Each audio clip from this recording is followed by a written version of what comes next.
Hi, hello everybody, my name is Bram de Smet, CEO of Solventure. Today I want to talk about how much history do you need when you want to do leading indicator forecasting. In general we say at least 3 years, preferably more, like 5 or 6 years. Why do we need a lot of history? Well, as explained in earlier vlogs, for leading indicator forecasting, we want to match indicators on the trend changes. So we want to see turns in the trend and we want to see changes in the trend when we look at the sales pattern. And the more history you have available, the more turns we will actually see in that sales pattern. So the better the matching with the leading indicators will be. Yeah?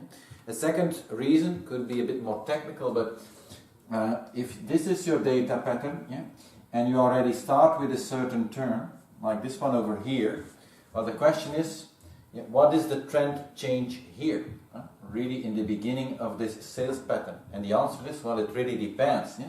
If this would be only a small blip or a small glitch, yeah, it's different from the situation where there would really be a deeper downturn in the history. So the question is, if the trend is changing here, or if we have a turn here, what actually was in front of the turn?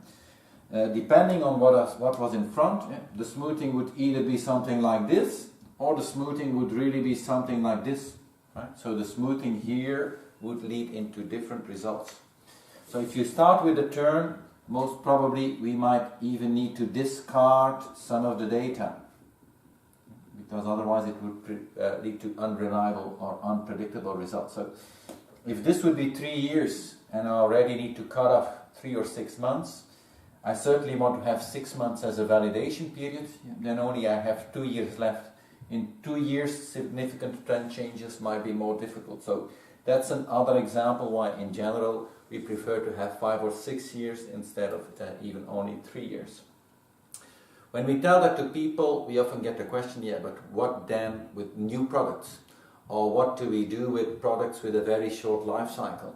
Well, to start with the first new products, 2 things come to mind. First of all, if it's a new product, question could be, do I have a comparable product, a look-alike product from which I can use the history? Of course, a second question could be, if it's really a new product, am I looking at the right level of aggregation? Because the leading indicator forecasting, I don't want to do it on a customer SKU basis. I want to do it on a product group, regional level. So if it's really on a product group, yeah, the question is, an individual product would not necessarily have an impact on the sales on the product group level. Of course then, if it would be a new product group, completely new product group in a new region, and I have no history whatsoever, well, in that specific case, if you cannot build a reliable history, you cannot use the technique of leading indicator forecasting. Yeah? We basically need history to be able to do the matching. So these are some examples of answering the question, how much history do you need? So in summary, at least 3 years, preferably a bit more. The more history we have, the more turning points or trend changes we will be able to discover. And we might also lose a little bit of history, because if the beginning is really already a turning point, we might need to take that out of the data, because we don't really know what is upfront of the turning point, which does not allow us to do the right type of smoothing. So hope this helps, and we will be back for more.